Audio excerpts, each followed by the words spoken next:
empezar con hacer un pequeño resumen sobre la prédica de hace 15 días, donde empezamos la predicación expositiva del Evangelio según Juan. Explicamos en qué consistía o en qué consiste la predicación expositiva y la necesidad que tenemos de ella. Con el ánimo de contextualizar la prédica hace 15 días, conocimos la biografía del autor, de Juan, conocimos las generalidades sobre el libro El Evangelio según Juan y conocimos el propósito que Juan tuvo al escribir este Evangelio. Vimos hace 15 días los primeros 5 versículos. ¿Qué enseñanza nos arrojaron esos 5 versículos? Bueno, inicialmente hablamos que el Evangelio de Juan tiene un prólogo que comprende los versículos del 1 al 18. Y del versículo 19 hasta el último versículo del capítulo 21 es el desarrollo o la ampliación de lo dicho en estos 18 primeros versículos. En los versículos estudiados del 1 al 5, Juan enfatiza y recalca la eternidad de Dios o la eternidad de Jesús, cuando dice en el principio. Recalca la comunión que Jesús tenía con el Padre cuando dice era con Dios. Recalca su divinidad cuando dice el Verbo era Dios. Recalca su participación en la creación cuando dice todas las cosas por Él fueron hechas. Esta participación en la creación la hizo en su condición, hablo del Verbo, fue siendo el Verbo divino, dador de vida, porque el mismo Jesús es vida. Si vamos a Génesis, vamos a ver que en Génesis dice Dios dijo. Cuando dice Dios dijo, allí está Jesús, porque Jesús es el Verbo, Jesús es la palabra de Dios. También nos recalca estos 5 versículos los atributos divinos de Jesús como vida y luz. En Él estaba la vida y la vida era la luz de los hombres. Y también, por supuesto, el triunfo que Jesús tuvo sobre las tinieblas. Cuando dice la luz en las tinieblas resplandece y las tinieblas no prevalecieron contra ella. Estas tinieblas de las que habla este versículo se refiere a la carencia espiritual del hombre inconverso, a la oscuridad que tiene el hombre inconverso cuando no conoce de la palabra, ni conoce de Dios, ni conoce la luz, ni conoce a Jesús. No tanto se refiere a estas tinieblas a cosas como posesiones demoníacas o digamos la actividad del diablo, no, básicamente Juan cuando nos habla en estos primeros capítulos de las tinieblas se refiere a la oscuridad en la que el ser humano se encuentra cuando no conoce de Jesús. Entonces eso fue lo que nos mostró esos primeros 5 versículos. Juan habló allí o hablaría en ellos y se refiere a Jesús como el Verbo. Y lo hace para aclarar que Jesús es la persona en la cual Dios el Padre se expresa totalmente. Jesús es el Verbo de Dios y Dios se expresa totalmente en Jesús. Por eso Juan le llama el Verbo. Vimos que el Verbo era en la época, la etimología griega es la palabra logos, y logos era un concepto que se manejaba en la época, muy importante para los griegos sobre todo, los hebreos también lo estaban manejando, ¿sí? Y en ese tiempo los sabios de la época, no necesariamente escribas, conocedores de la ley, sino los sabios en ciencia, por así decirlo, le daban mucha énfasis y mucha importancia al logos. Y ellos decían que el logos era una presencia, una fuerza sobrenatural, ¿sí?, que manejaba el mundo. Es decir, era una interpretación del Dios creador a la manera de ellos y lo identificaban como una fuerza. Eso decían los grandes filósofos griegos como Platón, Aristóteles. Y entonces no podemos confundir el verbo del que habla, este logos del que habla Juan aquí, con estos conceptos que tenían los filósofos griegos. Juan, de hecho, era un judío, tenía muy claro, ¿sí?, lo que era el verbo, lo que era el logos. Es más, él lo enfatiza y lo muestra aquí en los primeros capítulos. En el primer capítulo de Juan nos muestra muy claro que era un concepto judío, ¿sí?, y nos lleva a mostrar en los Salmos que el verbo era Dios, la palabra de Dios, no tenía nada que ver con ese concepto de los filósofos griegos. Entonces, en los primeros 5 versículos, Juan anuncia la llegada de Jesús a este mundo como luz y vida. Solo en Jesús hay vida en comunión con Dios el Padre. Solo Él puede dar luz a nuestras existencias. Solo Él revela a Dios como Padre. Juan se refiere al triunfo de la luz sobre las tinieblas en la creación y luego en la cruz del Calvario, donde Jesús venció a Satanás. ¿Por qué en la creación? Porque pues Dios, al crear el mundo, en la Génesis dice, y todo estaba hecho tinieblas y vino la luz. Ahí hay un triunfo de la luz sobre las tinieblas. Y por supuesto, el triunfo de Jesús en la cruz.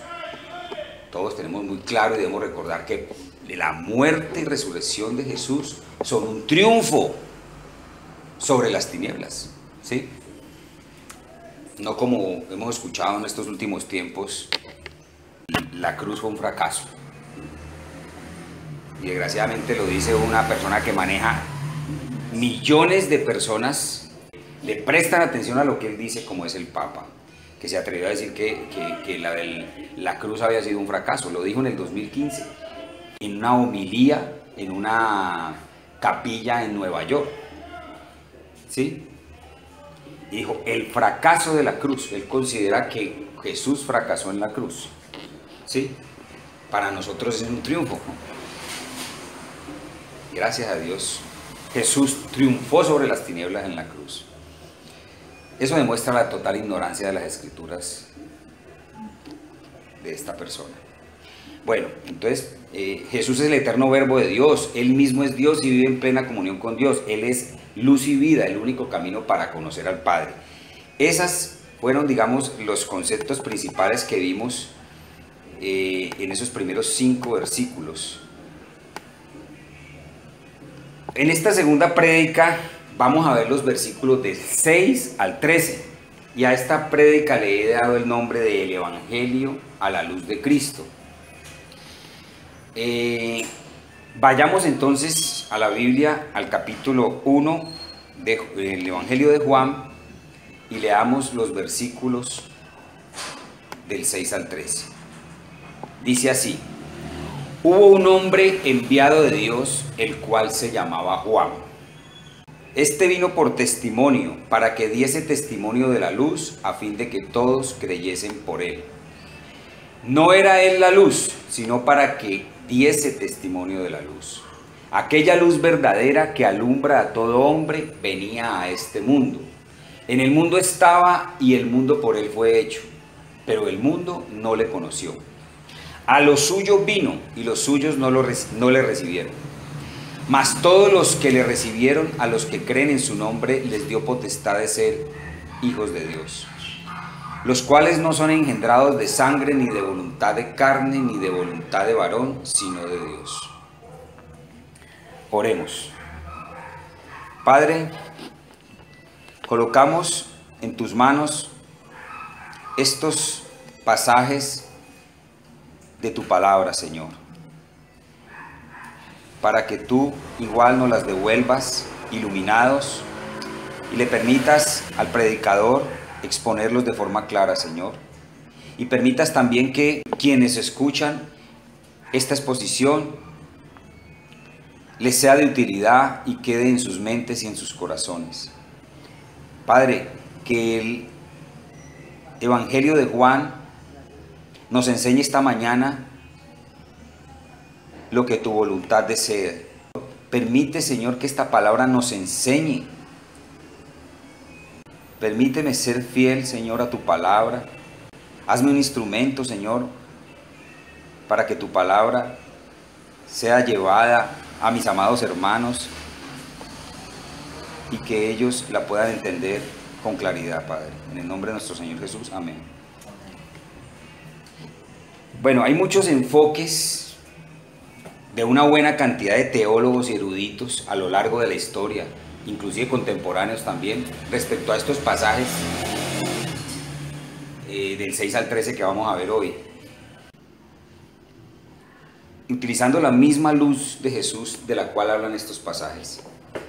Esa luz que le permitió a Juan el apóstol vislumbrar unas verdades fundamentales esenciales, esas son las que me incliné por enseñar y predicar esta mañana, ¿sí? ¿Y de qué verdades fundamentales estamos hablando? En estos pasajes vamos a poder por lo menos distinguir 4 o 5 verdades. La primera es la naturaleza y la verdad del verdadero ministerio con respecto al ministerio de predicar y evangelizar la palabra. La naturaleza y la verdad acerca del Salvador mismo, del mismo Jesús. La naturaleza y la verdad acerca de nosotros en nuestra condición de pecadores. La naturaleza y la verdad acerca de los creyentes, ya no pecadores inconversos, sino pecadores, pero en calidad de creyentes. Y la naturaleza y la verdad acerca de Dios. Básicamente, estas verdades son las que vamos a ver en esta mañana. Teniendo en cuenta que las hemos podido vislumbrar en estos pasajes gracias a esa luz divina de la que habla la misma palabra, ¿sí? Y que aleja a las tinieblas de estas realidades fundamentales. Entendemos por tinieblas esa oscuridad en la que están quienes no conocen el Evangelio. Entonces, en el versículo 6, para empezar por el 6, dice: hubo un hombre enviado de Dios, el cual se llamaba Juan.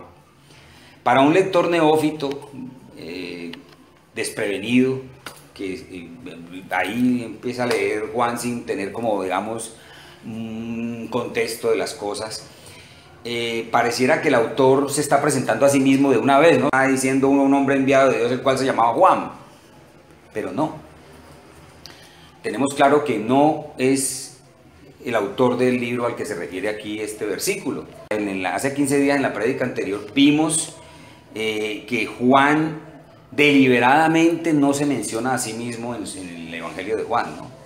Él se hace llamar el discípulo amado, el hijo de Zebedeo, pero en el Evangelio de Juan el autor no se refiere a sí mismo, ¿ya? Por ese motivo tenemos claro que este Juan del que habla el versículo 6, aquí se está refiriendo a Juan conocido como el Bautista,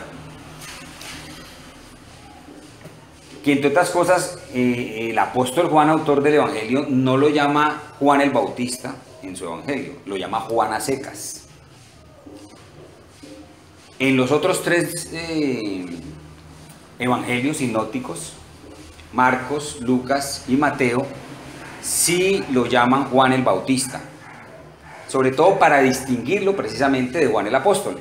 Entonces los otros 3 evangelistas sí se ocupan de decirle Juan el Bautista. Aquí vamos a ver de pronto en este evangelio a Juan el Apóstol nombrar a Juan el Bautista simplemente como Juan. Este nombre Bautista no es un apellido, ¿no? Juan Bautista era llamado así para distinguir su ministerio, y el ministerio de Juan era el de bautizar personas en el río Jordán. Ese era el ministerio de Juan. Aunque aquí vamos ahorita mismo a ver, precisamente es una de las verdades de las que les estoy hablando, que vamos a ver esta mañana, que el ministerio de Juan no era solamente bautizar personas, ¿sí?, sino también la prédica.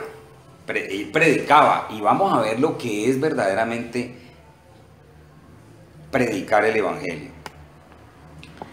Juan, el autor del Evangelio, al referirse a su homónimo o a su tocayo, como le decimos aquí en Colombia a los homónimos, no deja duda de que es un enviado de Dios.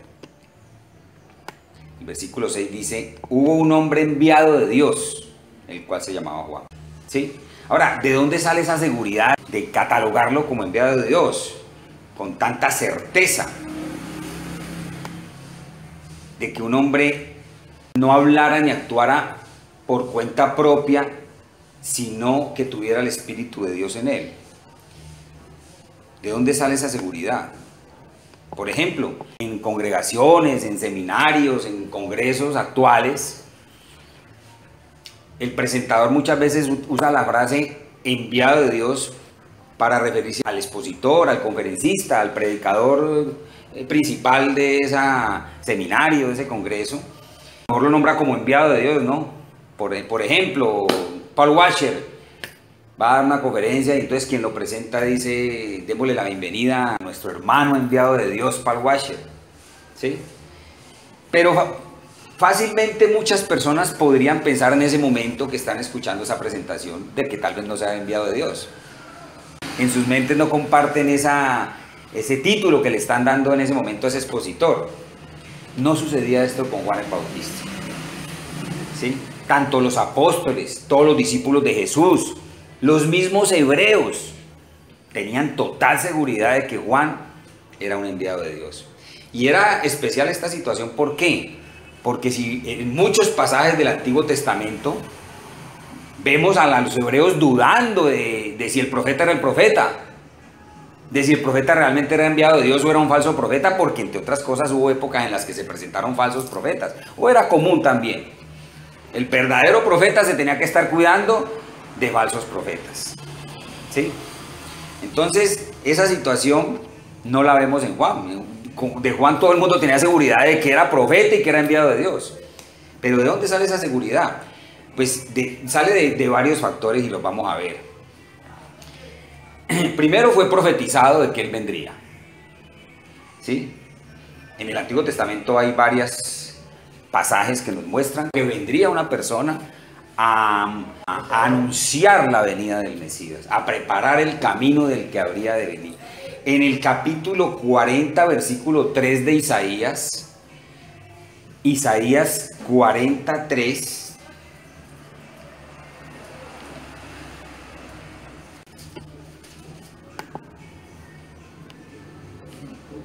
este versículo es duro para un testigo de Jehová. bastante duro, sí señor. A ellos les toca estar luchando con muchas pasajes de la Biblia. En Isaías 43 dice, voz que clama en el desierto, preparad camino a Jehová, e enderezad calzada en la soledad a nuestro Dios. Ahí está hablando de Juan el Bautista, ¿sí? Ahí está anunciado Juan el Bautista. Sí, sí, ahí dice.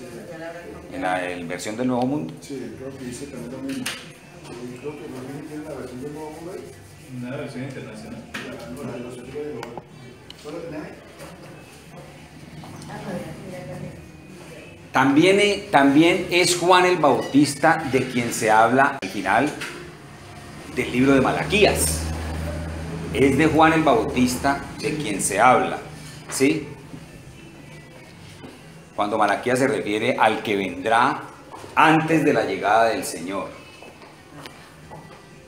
¿Quieren leerlo en la versión Nuevo Mundo? No, tranquilo, seguimos. Sino que, perdón, es que lo que pasa es que como aquí dice, vos que claman en el desierto preparar camino a Jehová. A Jehová. Y allá en el versículo de Mateo 3.1, ¿cierto? Este es el que profetizó Isaías, el cual dijo preparar camino al Señor. Correcto. Entonces, ahí se está confirmando que Jehová es Jesús. Es Jesús, correcto.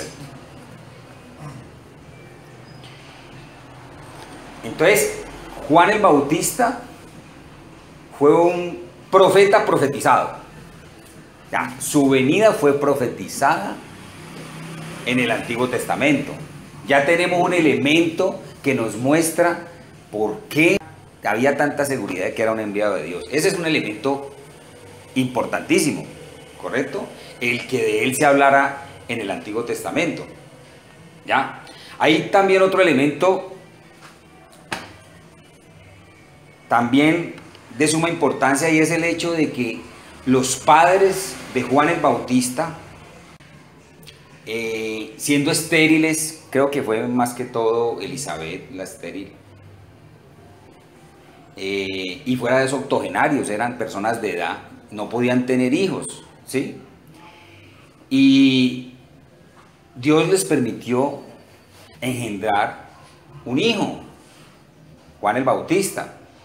Y aparte de que les hizo ese milagro que la sociedad hebrea conoció, ¿sí? Pasaron algunas cosas que hicieron que el caso de Zacarías, que así se llamaba el papá de Juan el Bautista, y Elizabeth, que era pariente de María, el caso de ellos fuera conocido por toda la sociedad hebrea. Hubo ángeles que se le aparecieron a ellos a hablarles del nacimiento de su hijo. A Zacarías le dijo el ángel: perderás la voz, que te quedarás mudo. ¿Por qué? Porque Zacarías dudó, ¿no? Cuando el ángel se le apareció, Zacarías dudó de que pudiera él engendrar un hijo con su esposa a la edad que tenían. Una duda muy parecida a la de Abraham en el Antiguo Testamento, ¿no? En este caso el ángel le dijo que por esa duda quedaría mudo hasta que las verdades se hicieran realidades, el anuncio se hiciera realidad, o sea, hasta que naciera ese bebé. Y efectivamente Zacarías quedó mudo, y quedó mudo en medio de una situación pública, porque él era un sacerdote del templo,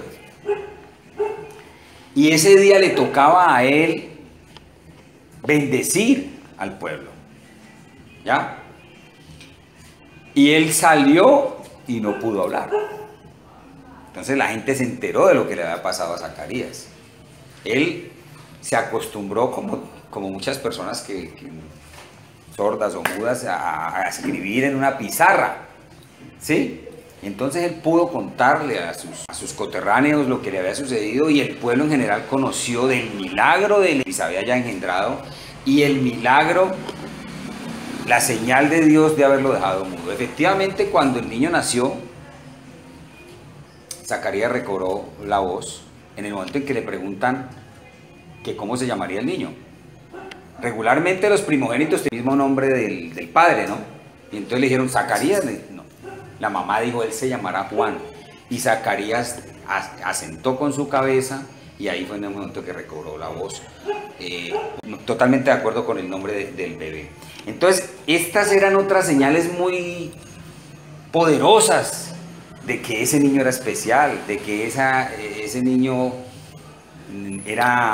tenía, digamos, la mano divina sobre él, ¿sí? Entonces, no a todo el mundo le ocurre, no a todo predicador le ocurre que su llegada sea anunciada en el Antiguo Testamento, que a sus padres se les aparezcan ángeles, anunciar también su nacimiento. Tal vez estemos pensando a quién otro le sucedió eso, ya sabemos a quién, al mismo Jesús, ¿sí? Entonces, sí, era inobjetable creer en que él era un enviado de Jesús. Ahora, vemos también en algunos pasajes de la Biblia la claridad y la seguridad que tenía el pueblo hebreo de que él era un verdadero profeta. Miremos Mateo 14, de 3 al 5. Dice así: porque Herodes había prendido a Juan y le había encadenado y metido en la cárcel por causa de Herodías, mujer de Felipe, su hermano, porque Juan le decía: no te es lícito tenerla. Y Herodes quería matarle, pero temía al pueblo porque tenían a Juan por profeta, y es esta última frase la que nos interesa respecto a lo que estamos argumentando, ¿sí? La seguridad que el pueblo tenía de que Juan era el profeta. Miren la certeza con la que lo dice aquí Mateo. Y Herodes quería matarle, pero temía al pueblo porque tenían a Juan por profeta, ¿sí? El mismo Herodes. Miremos la importancia que Herodes le da aquí a Juan, ¿ya? Herodes era un hombre malo, ¿no? Era el rey, ¿sí?, de Israel, pero era un hombre malo. Y Herodes quería a la mujer de su hermano, ¿sí? Deseaba a la mujer de su hermano. Y Juan, el profeta, que le hablaba al pueblo, ¿sí?, denunciaba a Herodes por eso. Y Juan el Bautista decía: no te es lícito tener y codiciar a la mujer de tu hermano, ¿ya? Herodes por eso lo tenía encadenado y metido en la cárcel, ¿sí? En otro pasaje, en Mateo 21, del 23 al 27, también vamos a ver el concepto en el que se tenía a Juan. Mateo 21, del 23 al 27, está hablando de Jesús cuando vino al templo. Los principales sacerdotes y los ancianos del pueblo se acercaron a él mientras enseñaba y le dijeron: ¿con qué autoridad haces estas cosas? ¿Y quién te dio esta autoridad? Respondiendo Jesús les dijo: yo también os haré una pregunta y si me la contestáis, también yo os diré con qué autoridad hago estas cosas. El bautismo de Juan, ¿de dónde era? ¿Del cielo o de los hombres? Ellos entonces discutían entre sí, o sea, los principales sacerdotes y los ancianos del pueblo, discutían entre sí diciendo: si decimos del cielo, nos dirá: ¿por qué pues no le creísteis? Y si decimos de los hombres, tememos al pueblo porque todos tienen a Juan por profeta. ¿Sí? Y respondiendo a Jesús dijeron: no sabemos. Y él también les dijo: tampoco yo os digo con qué autoridad hago estas cosas. Entonces en el versículo 26 también vemos muy claramente que dice: porque todos tienen a Juan por profeta. Entonces lo consideraban profeta sin ponerlo en duda, debido a la naturaleza de su ministerio, a su predicación. Entre otras cosas, Juan el Bautista era un profeta valiente. Era valiente porque finalmente, como conocemos su historia, se enfrentó al rey Herodes. No le fue problema para él denunciar el pecado del rey Herodes, ¿sí? Y su adulterio, porque el rey Herodes tomaba la mujer de su hermano. Finalmente esto le costó la muerte, ¿no? Entonces era un profeta valiente y dio su vida por la verdad y por defender la ley de Moisés, porque en la ley de Moisés decía: no codiciarás la mujer de tu prójimo. Entonces murió por la ley, murió por Dios, murió en su misión de profeta. Fue un hombre valiente y fue poderoso. Tuvo poder mientras fue profeta, tuvo poder porque muchos iban a él. Y fue humilde. Vamos a ver la humildad vamos a ver muchas cosas poco a poco de Juan el Bautista. En el versículo 6 también vemos un cambio algo contradictorio. Dice: hubo un hombre, dice en el versículo 6, hubo un hombre. ¿De qué cambio estamos hablando? En los 5 versículos hace 15 días vimos, ¿sí?, al Verbo, ¿sí?, que no fue creado, porque Él es eterno. Vemos al Creador, porque eterno, preexistente, coexistente con Dios. Vimos que en Él estaba la vida. En los primeros 5 versículos se ve la majestuosidad, la omnipotencia, la grandeza del Verbo que era Jesús. Y aquí en el 6 dice: hubo un hombre, ¿sí? Venimos y descendemos a un simple humano, ¿sí? Es un contraste grande y que también sirve para la intención que tiene Juan el apóstol, autor del Evangelio, de mostrar a Juan el Bautista como verdaderamente era. ¿De qué estoy hablando? Y aquí vamos a hablar un poquito más de Juan el Bautista. Juan el Bautista, dentro de lo que se habló de él en el Antiguo Testamento, ¿sí?, era considerado como Elías, como el profeta Elías. Recuerden ustedes que el profeta Elías en el Antiguo Testamento asciende a los cielos. Dios se lo llevó, ¿sí? Entonces se volvió una costumbre y se volvió una, digamos, doctrina, ¿sí?, y una promesa para los hebreos el regreso de Elías. ¿Ya? Ellos consideraban que Elías iba a volver algún día, ¿sí? Y entonces, por eso hay un pasaje en Juan, lo vamos a ver más adelante, no en la prédica de hoy, creo que es el versículo 19 o 20 de Juan del capítulo 1, pues miremoslo, Juan capítulo 1, versículo creo que es 19.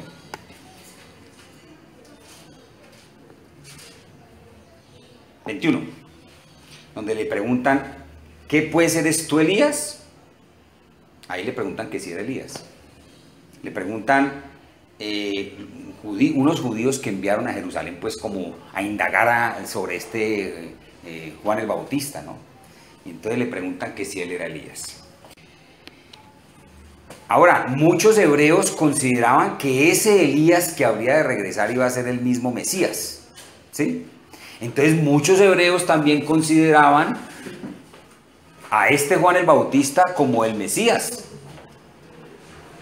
O sea, muchos hebreos entraron en esa confusión y alcanzaron a considerar al mismo Juan Bautista como Mesías. Hay un capítulo, no iba a hablar en esta prédica de él, pero veo la necesidad. Lo iba a hacer en una prédica más adelante.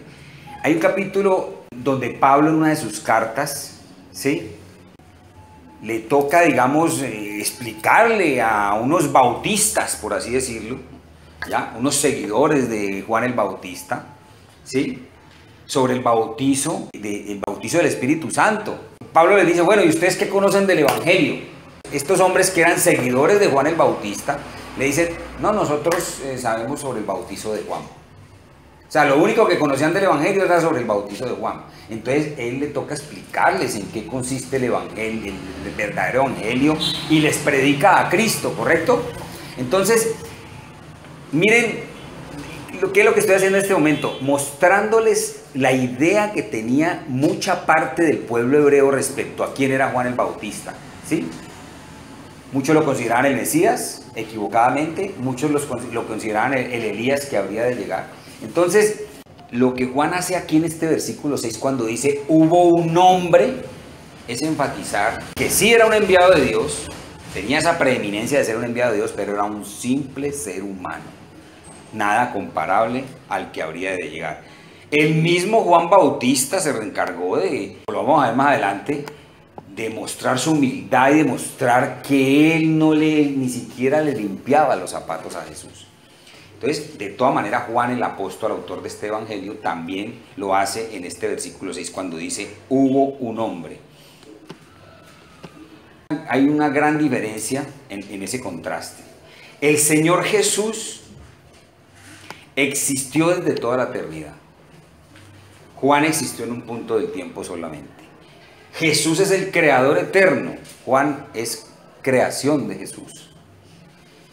Jesús es Dios. Y Juan es un enviado solamente de Dios. Si nos ponemos a analizar bien, y esa es la idea de la prédica de hoy, el tema central es la luz. De hecho, se refiere a la luz en 6 ocasiones, desde el versículo 4, ¿sí?, hasta el versículo 13, se refiere en 6 ocasiones a la luz. Entonces, nuestro enfoque el día de esta mañana es la luz. Por supuesto, la luz es Jesús. Y esa luz de la que habla estos pasajes tiene que ver con la luz que ilumina la oscuridad, y esa oscuridad es la carencia del Evangelio, la carencia de Jesús en las personas. Vamos al versículo 7. El versículo 7 dice, este vino por testimonio, para que diese testimonio de la luz, a fin de que todos creyesen por él. Este vino por testimonio. La raíz griega de la palabra testimonio es marturia, la misma palabra de donde viene la palabra mártir, ¿sí? La misma raíz de la palabra testimonio la tiene la palabra mártir en el griego también, marturia. Y esto no es coincidencia, esto no es una coincidencia. Porque dar testimonio de Cristo a menudo provoca violencia en la fuerza de las tinieblas. Y testigos cristianos a menudo se convierten en mártires, tanto en la época de Jesús, en el Antiguo Testamento y hasta en la época actual.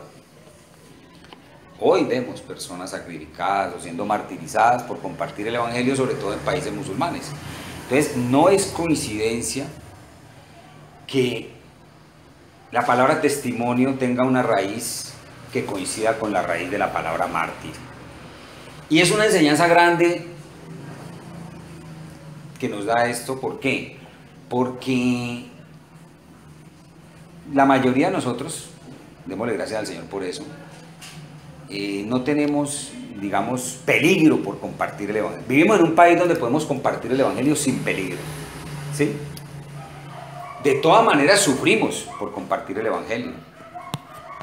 Cuando decimos sufrimos, estamos hablando de que nos apartamos del mundo, de que somos señalados, criticados, de que nos dicen fanáticos, de que nos dicen legalistas, de que nos miran a veces con desprecio, ¿sí? Todas esas, digamos, afecciones parecieran mínimas a comparación de la tortura que pueden estar recibiendo personas en países musulmanes, pero básicamente de eso se refiere la palabra martirio y mártir, que está relacionada con la palabra testimonio.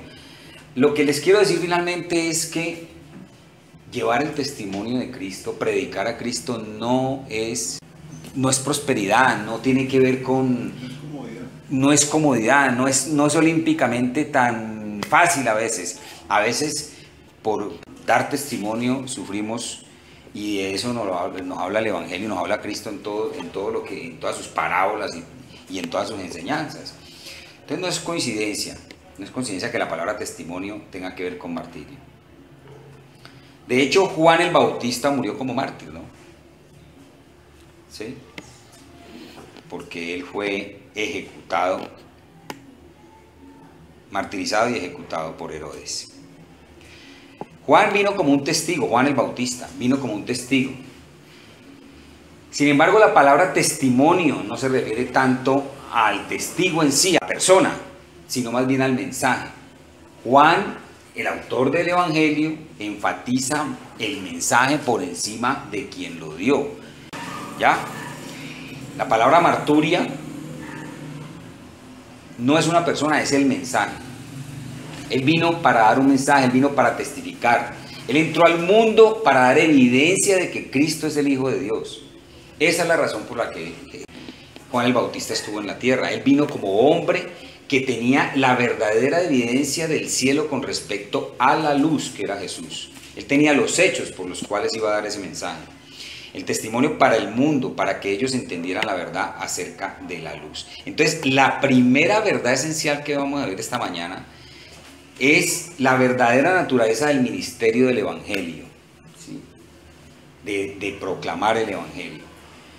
El versículo 6, cuando dice: hubo un hombre enviado de Dios, el cual se llamaba Juan, y este vino por testimonio, o para dar testimonio, para que diese testimonio de la luz, a fin de que todos creyesen por él. No era él la luz, sino para que diese testimonio de la luz, a fin de que todos creyesen por él. La esencia del ministerio del Evangelio, ¿sí? El cual es responsabilidad de todo predicador. Todos debemos, no solamente el predicador, todo cristiano, al compartir el Evangelio tenemos esa responsabilidad. Eso que hizo Juan el Bautista, mostrar la luz. ¿De qué estamos hablando aquí? La razón del ministerio de evangelizar, ¿sí? Es mostrar la luz, mostrar a Jesús. En estos pasajes Jesús se nos muestra como una luz, y esa es la obligación que nosotros tenemos al compartir el Evangelio. Mostrar a Cristo, predicar a Cristo, mostrar que Cristo, Jesús, es la luz. Acuérdense, estamos hablando de una luz que nos ilumina esa oscuridad en la que vivíamos cuando no lo conocíamos a Él. Entonces, esa es la esencia del Evangelio, esa es la esencia de la prédica del Evangelio. Entonces, la intención de este Evangelio, como lo vimos en hace 15 días cuando hablamos de Juan 20:31, el propósito de Juan al escribir este libro es un propósito evangelístico. ¿Ya? La palabra evangelio sabemos que quiere decir buenas nuevas, buenas noticias. ¿Sí? El evangelismo es llevar esas buenas noticias, predicar esas buenas nuevas, compartir el Evangelio, ¿sí? Básicamente eso es lo que hizo Juan el Bautista. Entonces la primera enseñanza es eso, ¿sí? La primera enseñanza de estos versículos es la forma en que debemos predicar el Evangelio, y la forma es la que Juan nos enseñó, Juan el Bautista nos enseñó: predicar a Cristo. Esa es la predicación del Evangelio, predicar a Cristo. Ahora, cuando vemos en el versículo que dice de la luz, en el versículo 7, estamos viendo que el Verbo se hizo carne y habitó entre nosotros durante 33 años, ¿sí?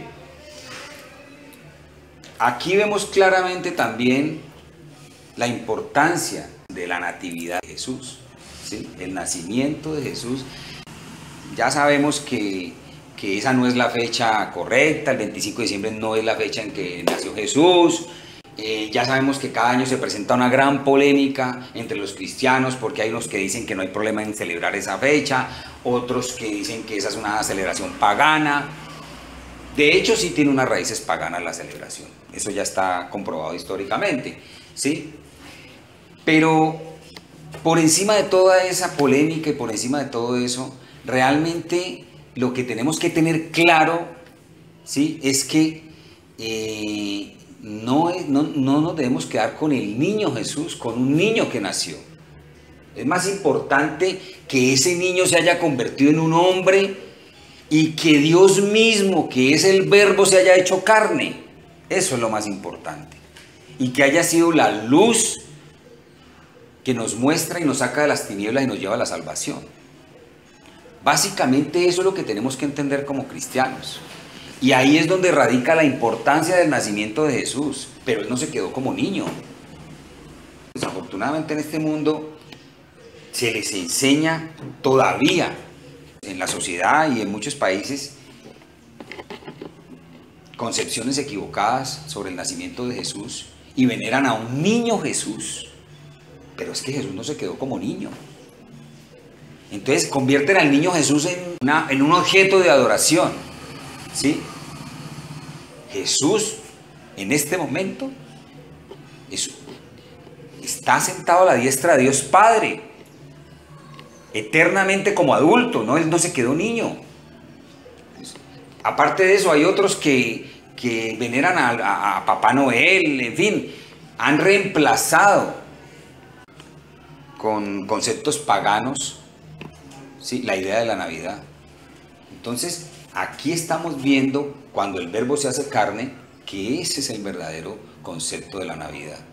Que vino Dios mismo y se hizo carne, nació humano y se hizo humano. El Verbo se hace carne. Esa es la esencia de la Navidad. Habitó 33 años en nuestro mundo. Desplegó su gloria, la gloria misma que le pertenece al Padre. Estuvo en nuestra tierra lleno de gracia, divinidad y verdad. Todo el ministerio cristiano y verdadero se establece aquí como un ministerio que está dominado por Cristo, que está centrado en Cristo, y Juan en este evangelio nos apunta para que veamos el Salvador, nos muestra el Salvador. En el versículo 15 de Juan, él está dando su testimonio, o sea, Juan el Bautista, cuando clama, cuando grita a toda voz: este es de quien yo decía, el que viene después de mí, antes de mí, porque era primero que yo. En Juan capítulo 1, versículo 15. Juan el Bautista está hablando acerca del que aunque era hombre también es el Dios eterno.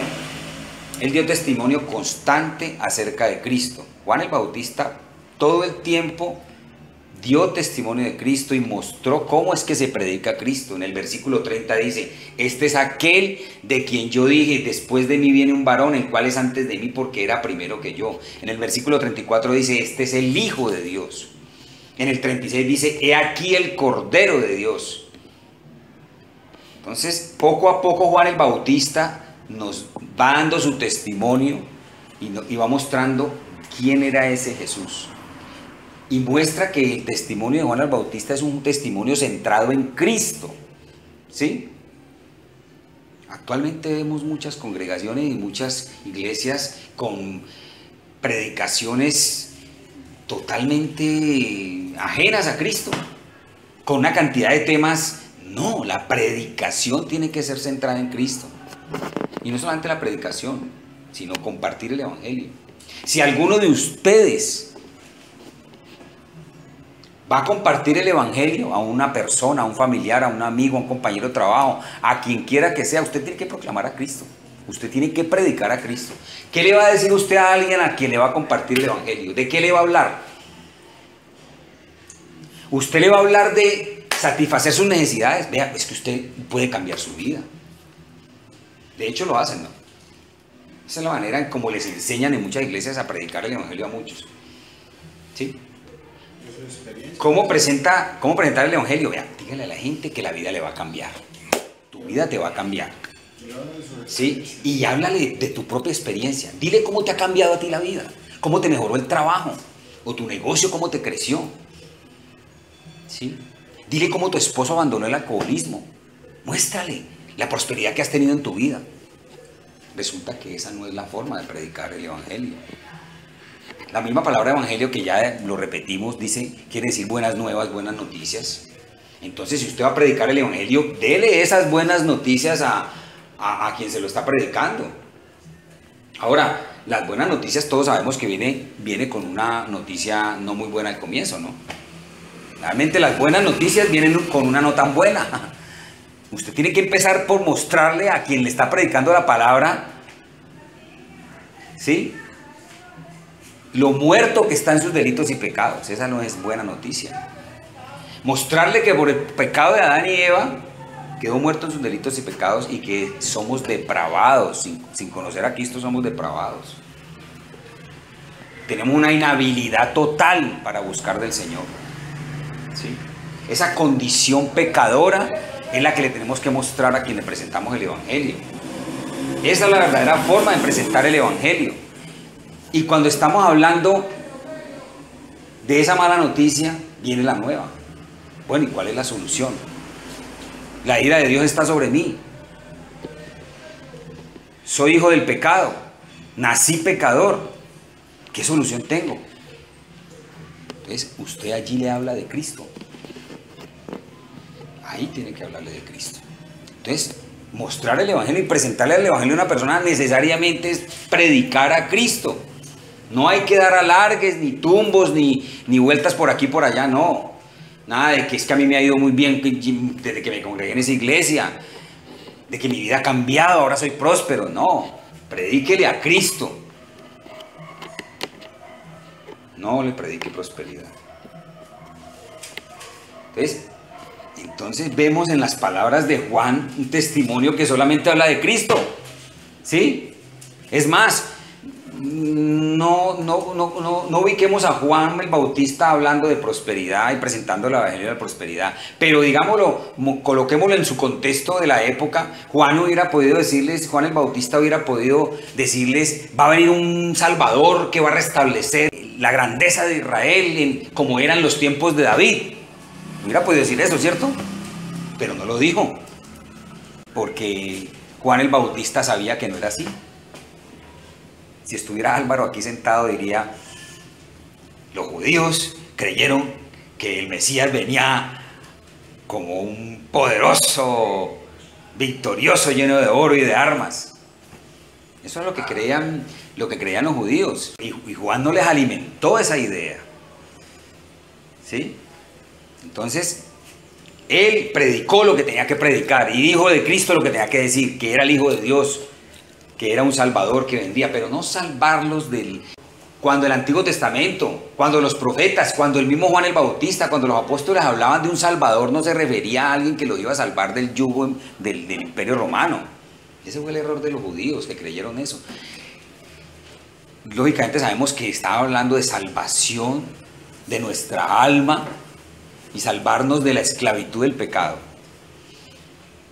Entonces, el testimonio de Juan el Bautista y como lo presenta Juan el apóstol en el Evangelio, son coincidentes y afines a una línea doctrinal que también manejaron los apóstoles. Miremos eso. ¿De qué estoy hablando?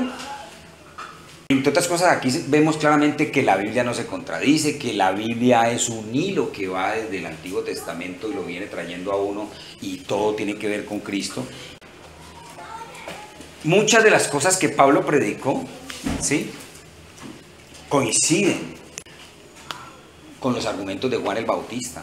O sea, es la misma línea doctrinal, es el mismo foco, la misma centralidad de la predicación, que es Cristo, que es Jesús el Cristo. Esa es la centralidad del Evangelio. En 1 Corintios 2 dice, porque estoy determinado a no saber nada entre ustedes excepto a Jesucristo y a Él crucificado. Dice muy claro que estoy determinado a no saber nada entre ustedes. Es algo así como lo que les está hablando ahora.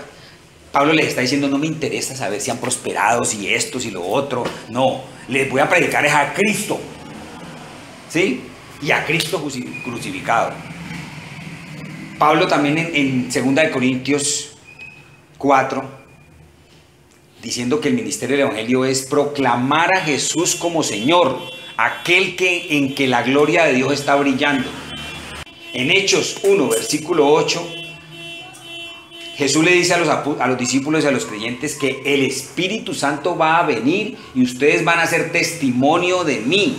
Ustedes van a dar el mismo tipo de testimonio. Ese testimonio que dio Juan el Bautista le iba a tocar ahora a los apóstoles. En Hechos 1, versículo 8, les dice Jesús que ellos serían testimonio también. Traducido hasta el griego, el versículo 8 de Hechos 1, vemos la misma palabra marturia, refiriéndose a testimonio. Y también profetizándoles que serían martirizados, ¿no? Cuando les dice, darán testimonio de mí, hay un martirio incluido ahí en esa palabra, como ya lo vimos. ¿Sí? Me seréis testigos, maturias.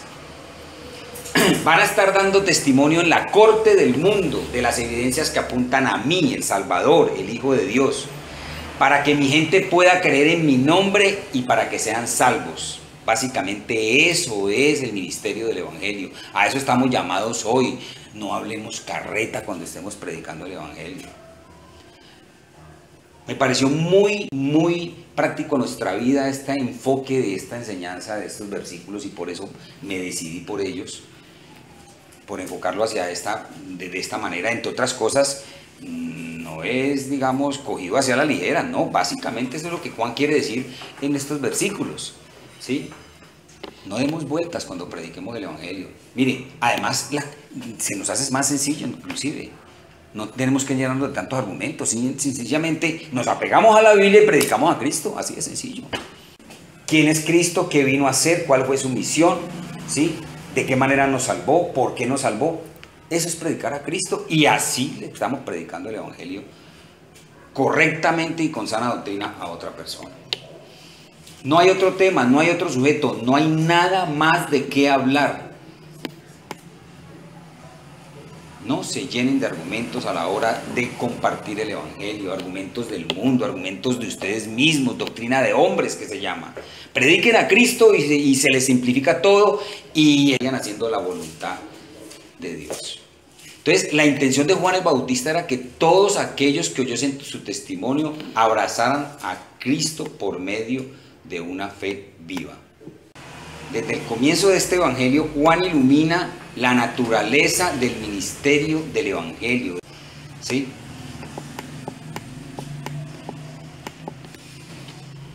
Ahora, dice en ese versículo, acuérdense que estamos en el versículo 7, ¿sí? Que para que todos creyesen por él, ¿sí? Juan el Bautista no era la luz, sino para que él diese testimonio de la luz. El pasaje que tú decías sobre el Espíritu de Pablo está en Hechos 19, ¿no? Leámoslo que es importante. Si quieres leerlo, por favor.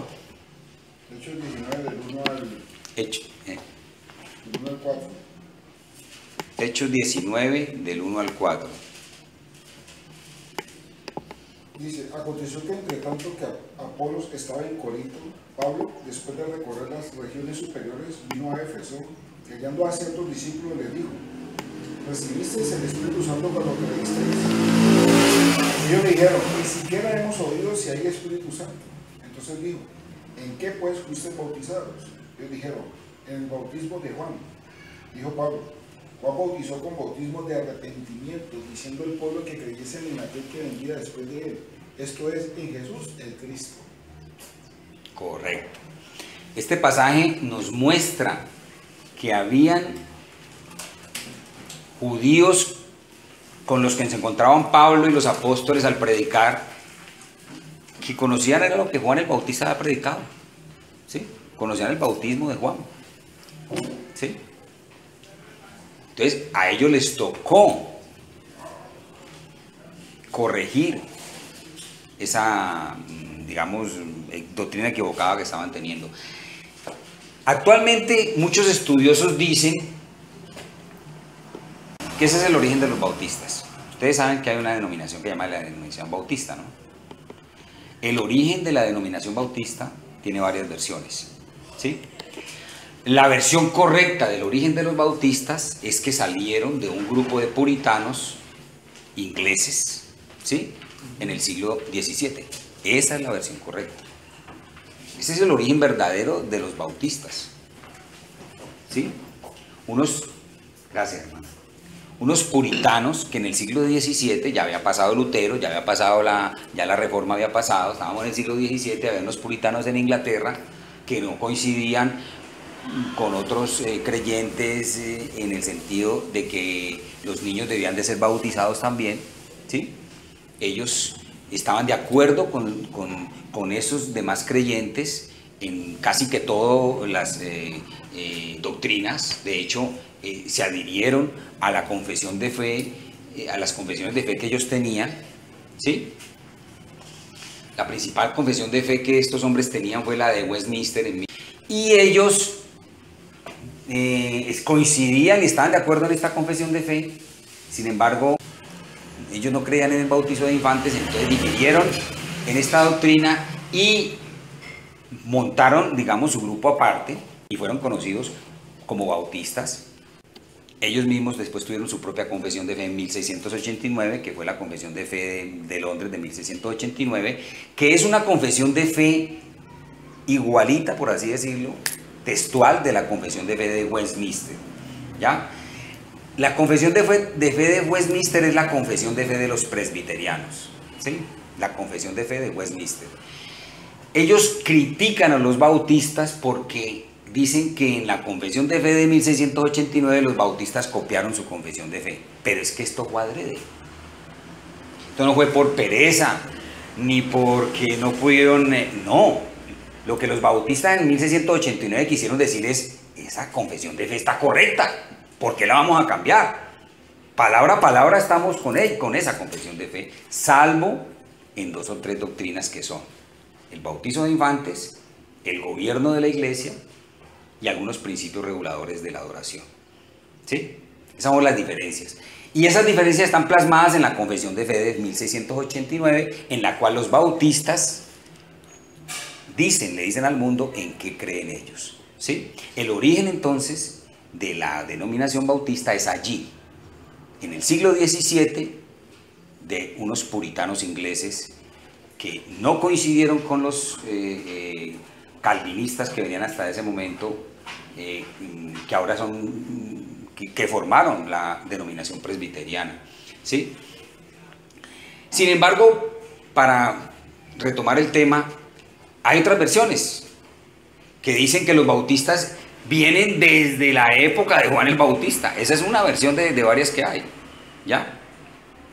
De hecho, en el pasaje que acaba de leer Freddy, vemos que habían personas que defendían esa doctrina del bautismo de Juan el Bautista, ¿sí?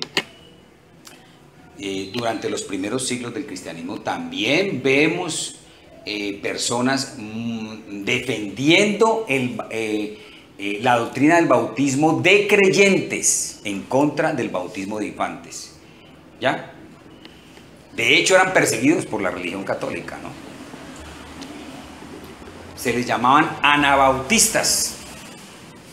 La palabra ana quiere decir algo así como rebautizarse, volverse a bautizar.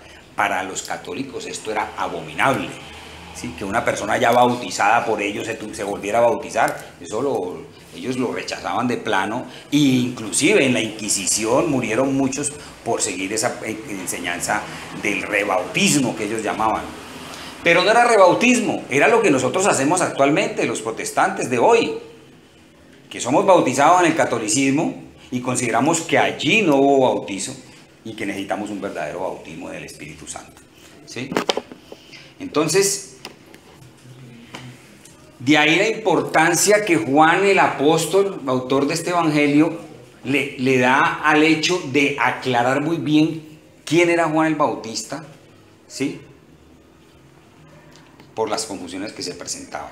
Bueno, pero retomemos el tema en el que estábamos.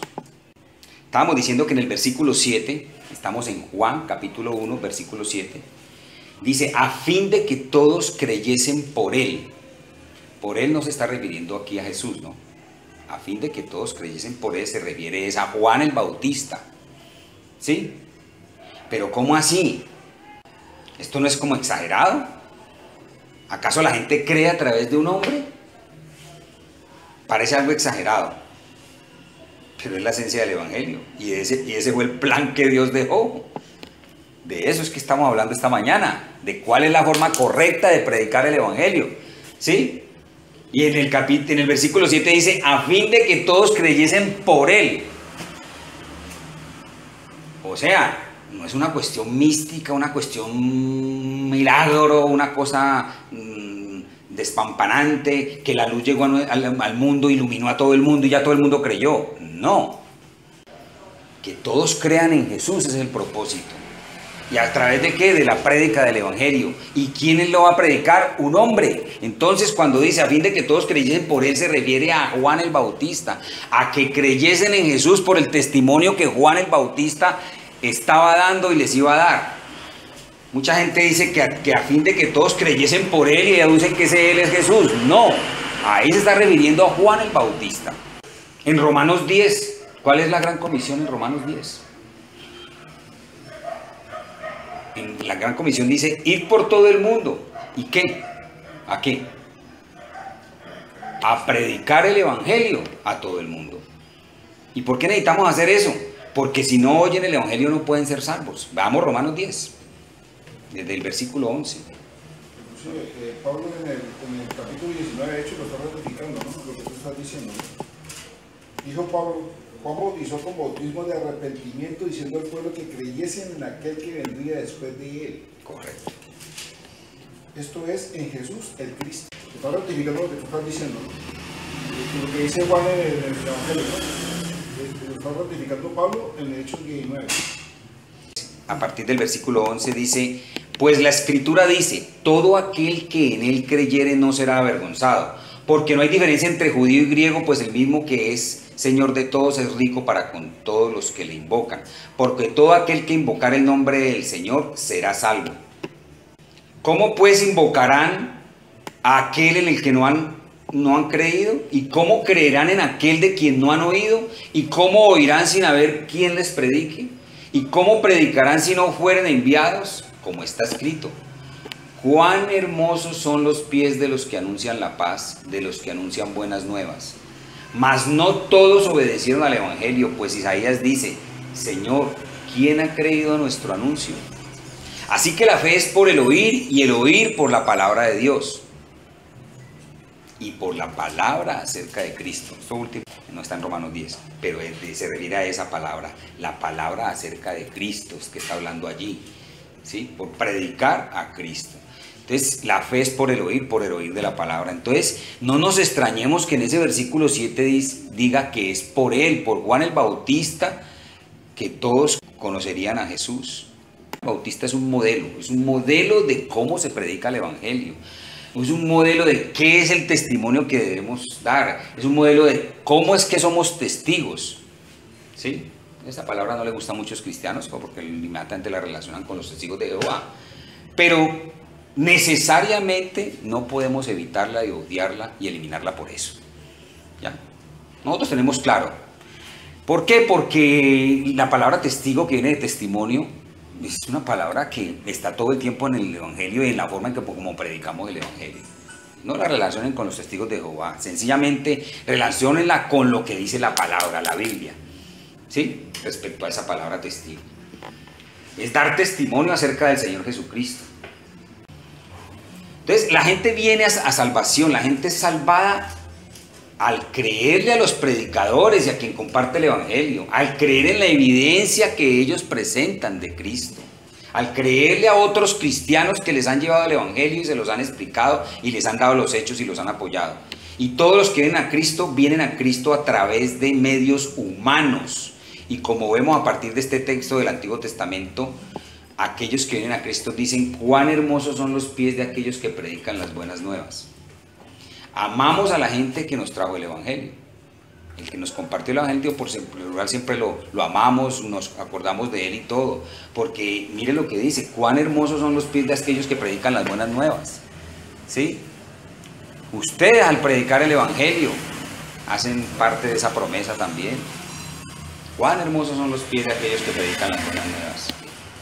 Entonces, son medios humanos los que el plan divino utiliza para llevar la salvación, porque predicar el Evangelio es hacer crecer la fe. Hacer crecer la fe es creer en Jesucristo y salvarse. Por eso Pablo dice, ay de mí si no predico el Evangelio, porque no me avergüenzo del Evangelio de Cristo, porque es poder de Dios para salvación a todo el que cree, al judío y al griego. Para muchos en la época de Jesús fue insensatez, fue tropezadero. Pero para los que están siendo salvos es poder de Dios para salvación. Pasemos al versículo 8 que dice, Juan capítulo 1 versículo 8, no era él la luz, sino para que diese testimonio de la luz. Aquí sigue la intención del apóstol Juan, autor del Evangelio, de enfatizar que la luz no era Juan el Bautista, que la luz era Jesús, que Juan el Bautista sencillamente iba a dar testimonio de esa luz, ¿sí? Y eso es lo que los verdaderos predicadores deben hacer. El que predica la palabra y el que la comparte y el que presenta el Evangelio debe mostrarle a quien está escuchando esa luz que es Cristo. Si él se rodea de luz, una luz equívoca, inexistente, humanista, está equivocado totalmente en su predicación y está predicando doctrina de hombres y muchos predicadores en el púlpito se rodean de una luz artificial que no es la luz de Cristo, no es la luz de la que estamos hablando aquí en este pasaje, y entonces llenan su exposición de relatos, de cosas que les han pasado, de sus experiencias personales, sobre todo las que tienen que ver con lo gran bendecido que está y lo prosperado que ha sido. ¿Sí? Para que aquel que está allá sentado quiera imitarlo y quiera ser como él. Codicia lo que él tiene. Correcto. Entonces, aquí Juan, el autor de este Evangelio, en este versículo nos muestra que nosotros nos debemos minimizar, nos debemos anular a la hora de predicar el Evangelio. El protagonista, el centro de lo que compartimos es Cristo, no nosotros. Entre menos hablemos de nosotros, de nuestras experiencias, ¿sí? Más acertados estaremos a predicar a Cristo. El mismo Juan lo dice, el mismo Juan el Bautista lo dice. Es necesario que yo mengue. Eso lo vamos a aprender ahí cuando Juan dice, es necesario que yo mengüe para que crezca él. Entonces Juan Bautista fue claro en eso. Él no se rodeó de la luz, no quiso ser protagonista, no quiso llevarse el crédito. Él mostró a Jesús con toda claridad y con toda nuestra verdad, y esa es nuestra responsabilidad al compartir el Evangelio, sin agregarle nada a la presentación del Evangelio que no sea bíblico. En el capítulo 3, versículo 25, hubo una discusión entre los discípulos de Juan, dice ese capítulo 3, versículo 25. Juan el Bautista y sus discípulos estaban teniendo una discusión con los judíos acerca de la purificación. Y vinieron a Juan y le dijeron, Rabí, lo cual quiere decir maestro, mira que el que estaba contigo al otro lado del Jordán, de quien tú diste testimonio, o sea, refiriéndose a Cristo, bautiza y todos vienen a él. En otras palabras, le estaban diciendo a Juan el Bautista, se acabó tu carrera. Te están quitando la gente.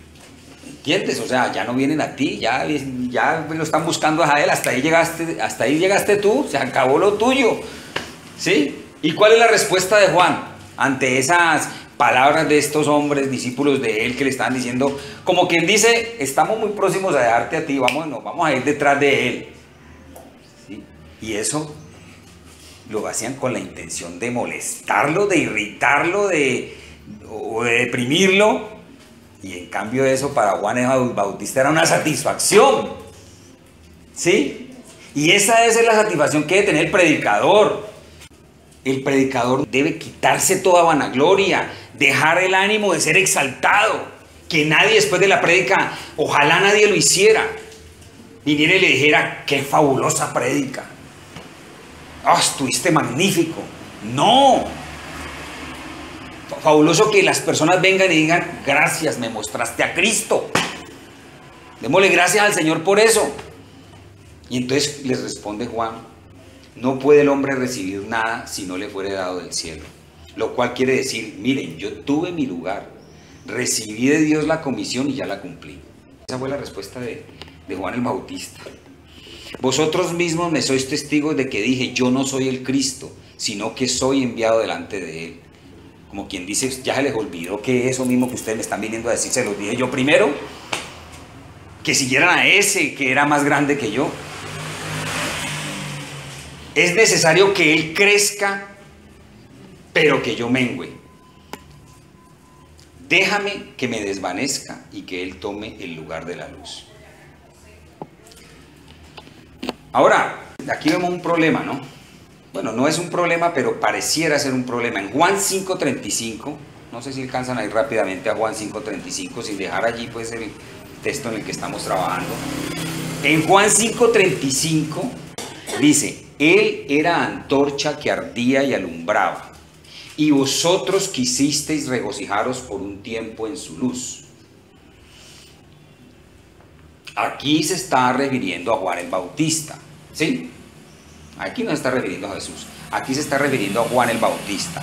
Y allí dicen que él era luz, que alumbraba.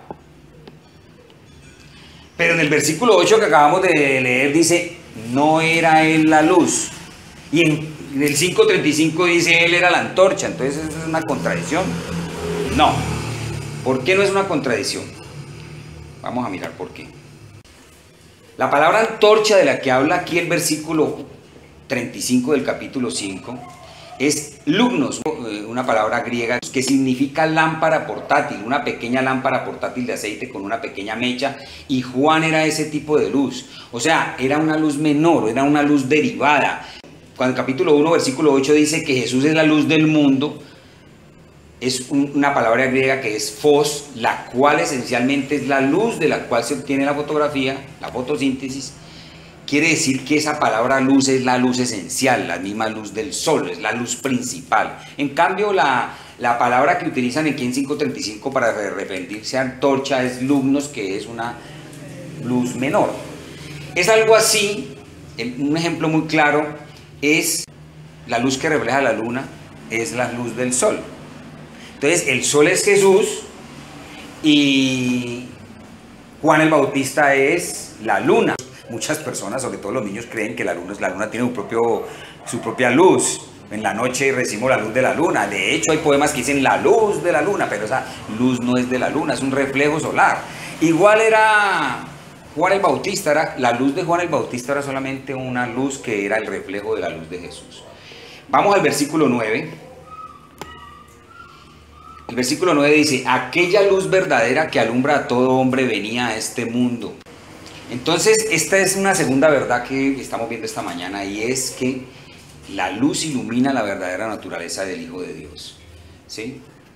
Entonces, en el Antiguo Testamento conocimos al segundo miembro de la Trinidad, ¿sí?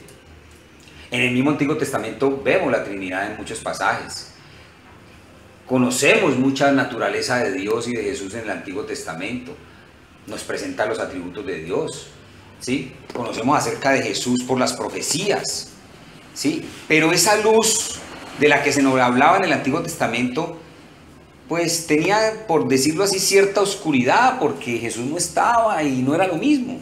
Cuando Cristo vino al mundo, ahora sí tenemos al segundo miembro de la Trinidad, y de una manera clara. Ahora ya sabemos, lo estamos viendo y sabemos quién es. Ya no era como esa oscuridad que había en el Antiguo Testamento, que se nos profetizaba sobre él, pero pues como cuando tenemos un anuncio de alguien pero no lo conocemos. Y nos dicen, no, pero es que fulanito es así, así, así, y él es muy chévere, y ta. Y realmente cuando nos lo presentan, cuando una persona llega, es que podemos ver en todas sus dimensiones esa persona de la cual nos han anunciado. Lo mismo pasó con Cristo, ¿sí? En el Antiguo Testamento vemos a Cristo reflejado en muchos pasajes y en muchas historias, como cuando decimos que Él fue el que le trajo agua a los hijos de Israel en el desierto. De hecho, Jesús era el que estaba en el trono en Isaías 6, el que sería nuestro sustituto. Y la luz conforme llega y se ilumina a sí misma cuando Él llegó. ¿Qué es más beneficioso para nosotros? Esas profecías que hablaban de Jesús, a Jesús como la columna de fuego en la noche que guiaba a los hebreos en el desierto, o la nube que los guiaba de día, o ver al mismo Dios en persona, ver al mismo Jesús cara a cara, porque es la misma imagen del Padre. Entonces es mucho más instructivo, por supuesto. Lo dice Hebreos 1. Él es en quien la gloria de Dios es revelada, lleno de gracia y de verdad. Él es la luz verdadera en contraste a la luz que no pertenece a Él, en contraste a la luz que no emana de Él, a una luz secundaria, a una luz derivada, como era la luz de Juan el Bautista. La de Jesús es la luz verdadera. Por sobre todos los símbolos del Antiguo Testamento está Él mismo siendo la verdadera luz. ¿Qué significa esa frase? La luz alumbra a todo hombre. Lo que significa es que para todo hombre que verdaderamente ve a Cristo hay un alumbramiento completo acerca de quién es, que no está disponible en el Antiguo Testamento. Nadie realmente podría ver la gloria plena de Cristo hasta que Él vino al mundo. O sea, lo que estamos diciendo aquí es que hasta que no vino Cristo y no fue Él personalmente y no se mostró como la luz, nadie pudo entender realmente de qué trataba lo de la salvación. Toda persona que entiende la salvación, la entiende porque llegó esa luz a nuestro mundo y a nuestras vidas. En Juan 8:12 dice: yo soy la luz del mundo, ningún hombre que me sigue jamás andará en tinieblas. ¿Qué estamos haciendo en este momento? Estamos hablando de la segunda verdad de lo que nos hablan estos versículos del día, en esta mañana, y es, ¿sí?, la esencia del Salvador mismo. La única luz que el mundo tiene es Cristo, y su luz es la única luz suficiente. Juan 3:16 dice: porque de tal manera amó Dios al mundo que dio a su Hijo unigénito, para que todo aquel que en Él creyera no se pierda, mas tenga vida eterna. Y continúa: y Dios no envió al Hijo al mundo para juzgar al mundo, sino para que el mundo sea salvo a través de Él. El que cree en Él no es juzgado, pero el que no cree ya ha sido juzgado porque no ha creído en el nombre del unigénito Hijo de Dios. O sea, aquí hay dos caminos: creer o no creer, estar en la luz o estar en las tinieblas, no hay más caminos. Juan 3, del versículo 19 al 21 dice: y esta es la condenación, que la luz vino al mundo y los hombres amaron más las tinieblas que la luz, porque sus obras eran malas, porque todo aquel que hace lo malo aborrece la luz y no viene a la luz, para que sus obras no sean reprendidas. Mas el que practica la verdad viene a la luz para que sea manifiesto que sus obras son hechas en Dios. Entonces, la luz de la salvación brilla únicamente en Jesucristo. Vamos a leer unas palabras de un gran hombre de Dios que fue J.C. Ryle, y dijo así: Cristo es para las almas de los hombres lo que el sol es al mundo. Él es el centro y la fuente de toda luz espiritual. Como el sol, Él brilla para el beneficio común de toda la humanidad, para los altos y los bajos, para los ricos y para los pobres, para el judío y para el griego. Como el sol, libre para todos. Todos pueden verlo a Él y pueden beber de Él salud a partir de su luz. Si millones en la humanidad fueran lo suficientemente locos para vivir en las cuevas bajo tierra o para vendar sus ojos, su oscuridad sería su propia culpa y no la culpa del sol. De la misma manera, si millones de hombres y mujeres aman las tinieblas espirituales en lugar de la luz, la culpabilidad está en sus corazones ciegos. Pero, o sea, que los hombres lo vean o no, Cristo es el verdadero sol y la luz del mundo. No hay luz para los pecadores, excepto en el Señor Jesucristo. Qué gran afirmación. Cristo es la luz que salva, no hay otra luz, y si aceptas la luz eres salvo y si rechazas la luz eres juzgado. Vamos a los versículos 10 y 11. En los versículos 10 y 11 dicen: el mundo estaba y el mundo por él fue hecho, pero el mundo no le conoció. A lo suyo vino y los suyos no lo recibieron. Dice: en el mundo estaba. Ya después de que vino Jesús, dice: en el mundo estaba. Y ese mundo en el que Jesús andaba lo había hecho Él. Ya como lo vimos hace 15 días, Jesús estuvo con Dios en la creación. ¿Se acuerdan? El verbo era Dios y estaba con Dios. ¿Sí? Entonces Jesús fue el creador y Jesús estaba con Dios su Padre, creando el mundo. O sea, y en ese mundo que Él creó estaba Jesús. ¿Sí? Y dice que ese mundo que Él mismo creó no le conoció. Estuvo 33 años en el mundo. Estuvo 30 años en Nazaret y la gente quiso matarlo cuando él fue a predicar a Nazaret. Eso está en la Biblia.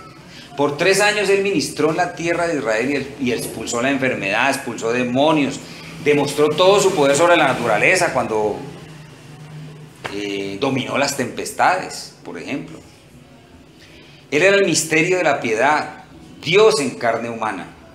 Era el Dios invisible hecho visible. Él estuvo en el mundo que él hizo y demostró su poder creador. Dio a la gente miembros corporales, dio a la gente órganos, le dio a la gente ojos, nuevos mecanismos para oír, le dio a la gente vida de los muertos, controló tormentas, anduvo sobre el agua, mostró todo su poder. Esta es la más grande manifestación del Salvador, el segundo miembro de la Trinidad. La venida de Cristo nos alumbra acerca de la naturaleza del ministerio espiritual y nos alumbra acerca de la naturaleza de Jesús. Y también, en tercer lugar, la venida de Cristo como la luz iluminó la verdadera naturaleza de los pecadores. La verdadera naturaleza de los pecadores. ¿De qué estamos hablando aquí? Cuando usted ilumina un rincón en su casa y iluminamos una cucaracha, ¿qué vemos en la cucaracha? Vemos toda su podredumbre, vemos la repulsión que le tenemos. Al iluminarla vemos todo lo malo en ella, ¿correcto? Eso pasa con la luz. Jesús viene al mundo como la luz y al llegar Jesús como la luz del mundo, queda en evidencia el pecado de los pecadores, valga la redundancia, la maldad de los pecadores, como con esa cucaracha. ¿Me hago entender?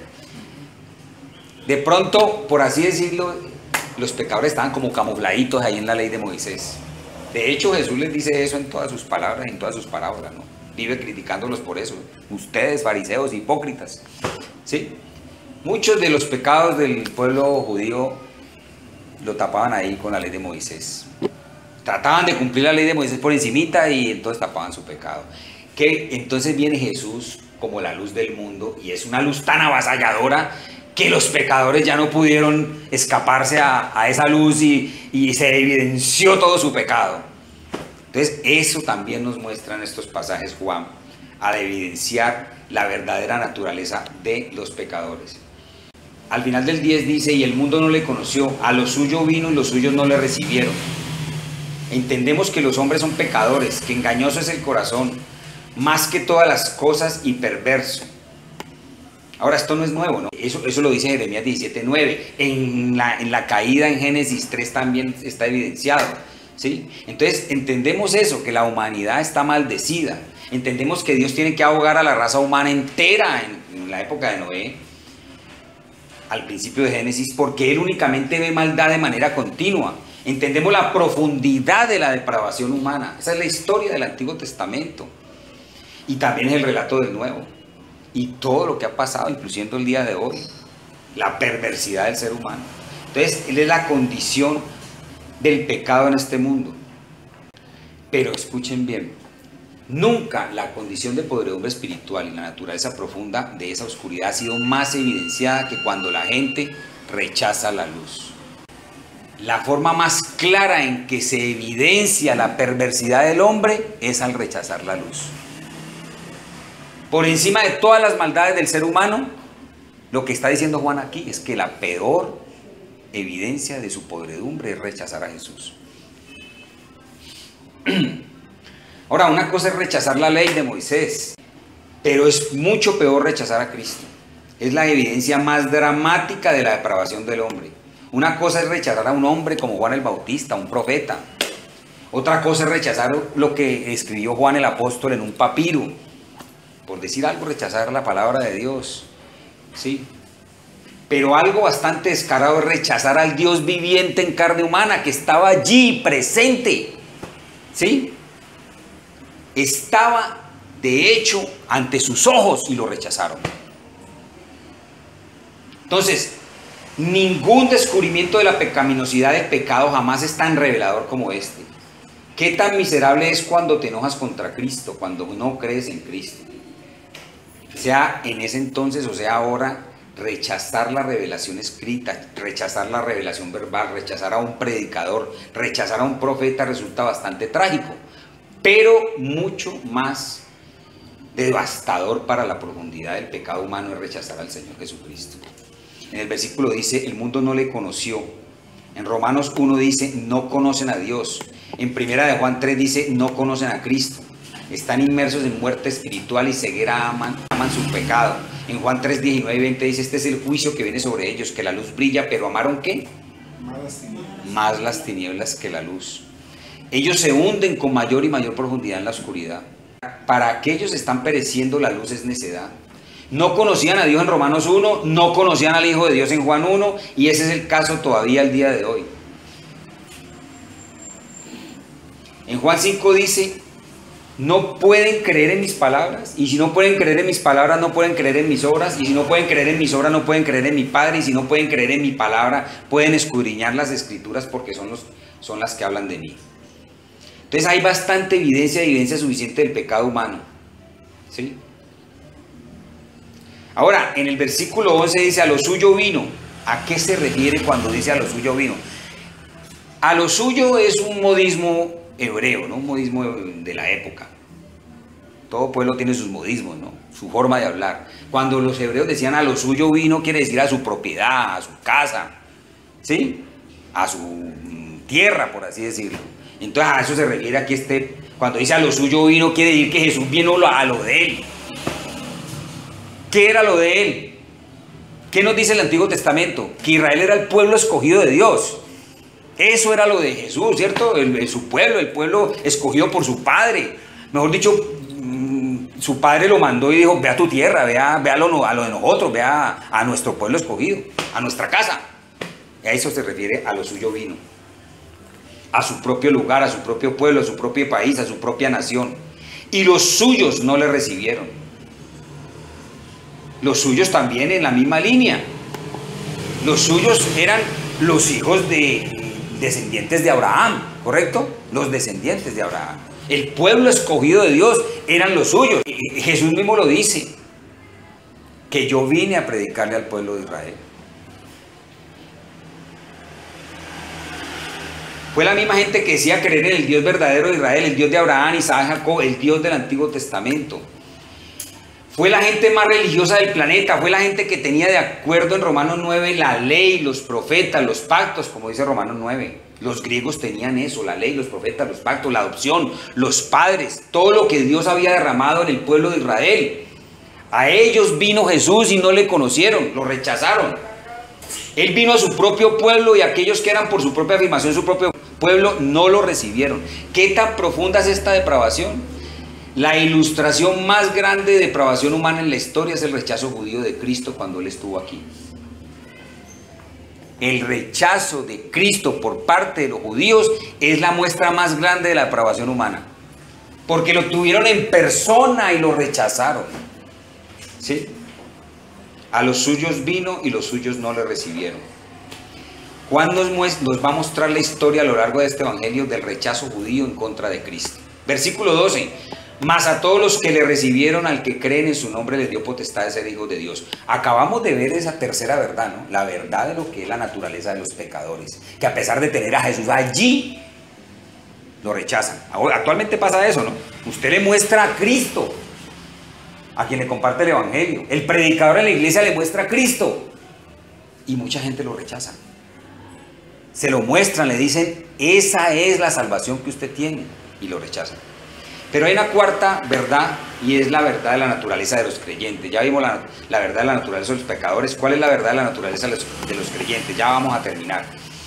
El versículo 12 nos dice que el plan no fue estorbado, a pesar del rechazo del mundo y el rechazo de Israel. O sea, a pesar de que lo rechazaron, el plan divino continúa.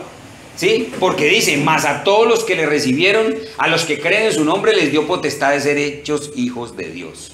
¿Sí? Vemos que a pesar de que lo rechazan, hay un camino, ¿sí? Hay una salida, porque Dios tiene todo planeado. Es algo que se llama el plan eterno, el decreto eterno de Dios antes de la creación del mundo. Y el versículo 12 dice, mas a todos los que le recibieron, a los que creen en su nombre, les dio potestad de ser hechos hijos de Dios. ¿Qué significa recibirlo? Significa creer. Recibirlo es creer en su nombre. Creer en su nombre es creer en lo que su nombre significa y significa todo lo que Él es.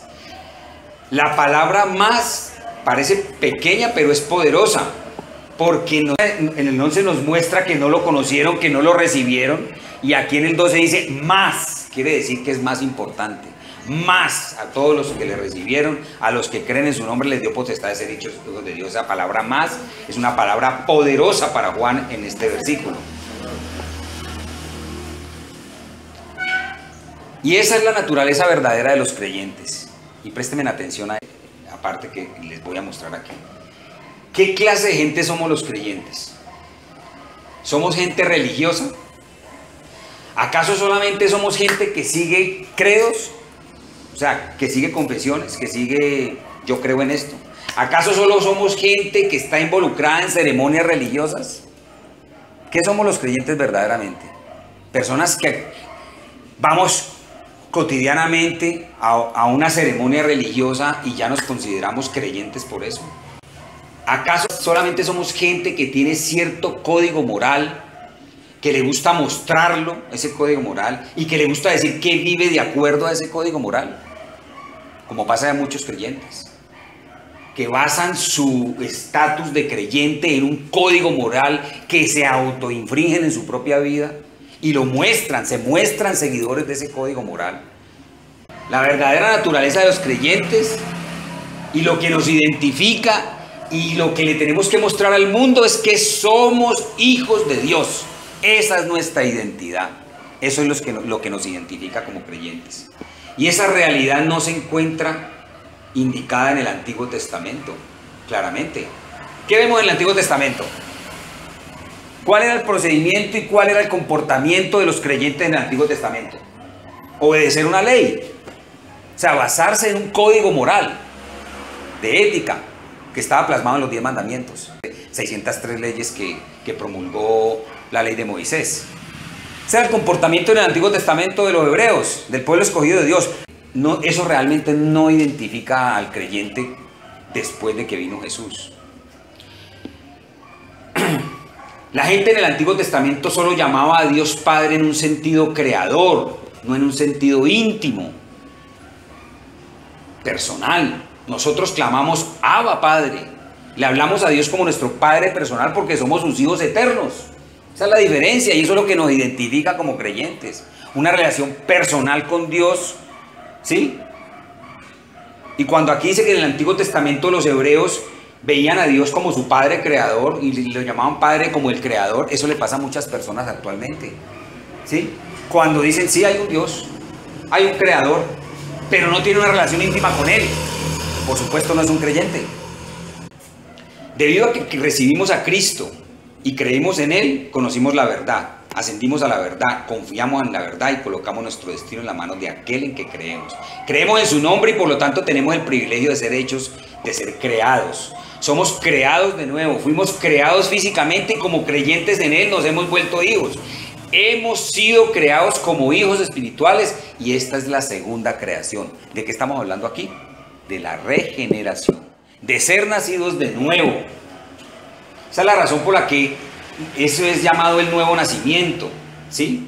En Juan 3 dice, el que nos creó materialmente, físicamente nos creará espiritualmente. Y este es Cristo mismo.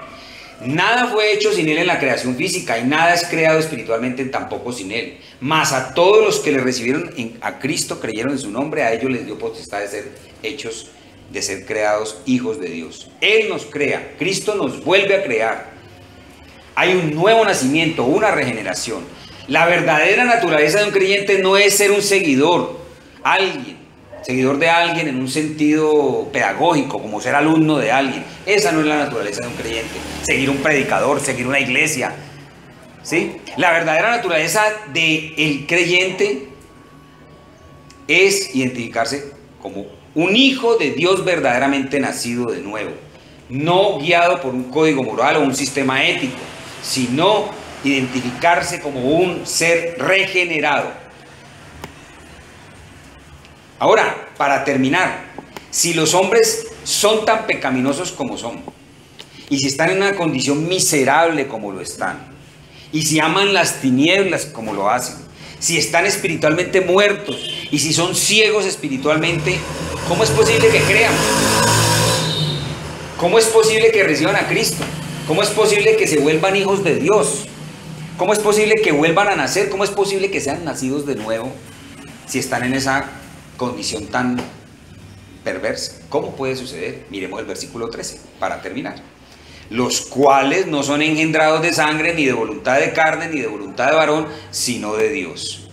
Entonces, esta es la última verdad del día de hoy. Esa es la naturaleza del mismo Dios, ¿sí? Aquí vemos reflejada la naturaleza del mismo Dios. ¿Por qué? Para ser un hijo tienes que nacer. Son estos nuevos creyentes. Cuando tú te conviertes en nuevo creyente, no eres regenerado de sangre. ¿Qué quiere decir esto? Que no es por un legado, que no es por una descendencia, no viene de tus ancestros. Ahí es donde nos explicaba nuestro hermano Freddy, cuando vemos Romanos 9, que no por el ser él, por ser descendiente de Abraham, ya soy creyente, ya soy salvo. No, no era ese. No. Aquí cuando dice los cuales no son engendrados de sangre, se está refiriendo a eso. No solamente por ser descendiente de Abraham, por línea sanguínea iba a ser salvo. O sea, no es debido a los padres, ¿sí? No es debido a la ascendencia. Ni de voluntad de carne. ¿A qué se refiere cuando dice que tampoco es por voluntad de carne? Quiere decir por nuestra propia voluntad, por nuestros propios esfuerzos. Tampoco es por eso, ¿sí? No es a un esfuerzo personal. Ni por voluntad de varón. ¿A qué se refiere? Que no es tampoco por actos de otros, no es por algún sistema sacramental, algún sistema de religión llevado a cabo por supuestos sacerdotes que te representan. No te vas a volver un hijo de Dios mediante el legado familiar, no te vas a volver un hijo de Dios mediante el esfuerzo personal y no te vas a volver un hijo de Dios mediante algún sistema hecho por hombres. Todo eso es imposible. Entonces, ¿cómo? Fuiste engendrado, no de sangre, ni de voluntad de sangre, ni de voluntad de varón, sino de Dios. Solo Dios puede realizar este milagro y aquí se nos presenta la naturaleza verdadera de Dios con respecto al Evangelio. Dios por naturaleza es Salvador. Él es un Salvador cuyo poder inmenso nos hace recibir a su Hijo y creer en su nombre. Este ministerio de evangelismo, presentación del Evangelio y dar testimonio acerca de Cristo, nos es dado porque Dios va a llevar a cabo su obra para dar vida a pecadores muertos, porque esa es su naturaleza. Está en su corazón. Dios nuestro Salvador, dice el apóstol Pablo una y otra vez. Dios, quien es el Salvador de todos los hombres, mayormente de los que creen. Lo vemos en Ezequiel 36 y 37. En Jeremías 31 Dios presenta un nuevo pacto para salvar a su pueblo. Todo el tiempo están pensando en salvar a su pueblo elegido en el Antiguo Testamento. Dios es Salvador de por sí, esa es su esencia. Está en su corazón darle vida a los pecadores muertos. Necesitamos saber que los pecadores están en una ceguera y oscuridad profunda y huyen de la luz. Y necesitamos saber que Cristo es la única verdadera luz que alumbra a todo hombre. Y necesitamos entender que la naturaleza del ministerio entonces consiste en presentar a Cristo y dar testimonio de Él. Y ver lo que Dios hará para su propia gloria. Esas son las verdades que hemos aprendido en estos 7 versículos esta mañana. Nos extendimos un poquito y también además empezamos bastante tardecito, ¿no? Empezamos un poco tarde, entonces por eso la hora. Bueno, dejémoslo ahí por hoy. Oremos. Padre, gracias porque ha sido un tiempo maravilloso. Maravilloso, Señor, lo que hemos aprendido en esta mañana, en este pasaje del capítulo 1, del versículo 6 al 13, Señor, del Evangelio de Juan. Gracias por estas maravillosas verdades que Juan el apóstol, a través de la luz de Cristo, nos ha mostrado esta mañana, Señor. Gracias porque a través de estas hermosas enseñanzas hemos entendido de qué manera debemos predicar a Cristo y que solamente es a Cristo a quien debemos predicar. Padre, permite que esto nos ayude de hoy en adelante para nuestro futuro como cristianos al compartir tu palabra, compartir esa maravillosa buena nueva de tu evangelio. Sepamos y tengamos claridad sobre las palabras que debemos dar y sobre la claridad que debemos tener al referirnos solamente a tu Hijo amado, Dios Todopoderoso. Gracias por mostrarnos esa condición de creyentes que nos coloca como hijos adoptados tuyos, Señor, que nos identifica como hijos tuyos, que somos creyentes por eso y no por ningún código ético ni moral, ni por ninguna religiosidad, ni por ninguna organización del mundo de tipo religiosa. Señor, nos has mostrado a través de estos pasajes la condición pecaminosa y depravada del hombre en su estado de pecador. Nos has mostrado en qué condición está el hombre cuando está en la oscuridad. Nos has mostrado que la luz vino al mundo y evidenció toda la situación perversa del hombre en el mundo, mostrada en aquella época en los judíos que no conocieron a Jesús y lo mataron. Gracias, Señor, por mostrarnos a este Dios Salvador que nos da una salida y nos dice que siguiendo a Jesús, la luz del mundo, nos salvamos, Señor, y nos apartamos de esas tinieblas. Gracias, Padre amado, por estas maravillosas enseñanzas del día de hoy.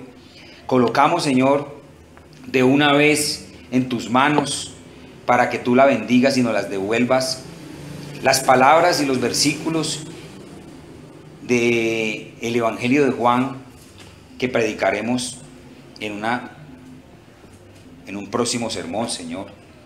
Colocamos igualmente en tus manos la vida de mis amados hermanos aquí presentes y la de sus familias aquí representadas, y aún de las familias y los hermanos que están ausentes, como la hermana Araceli, el hermano Álvaro.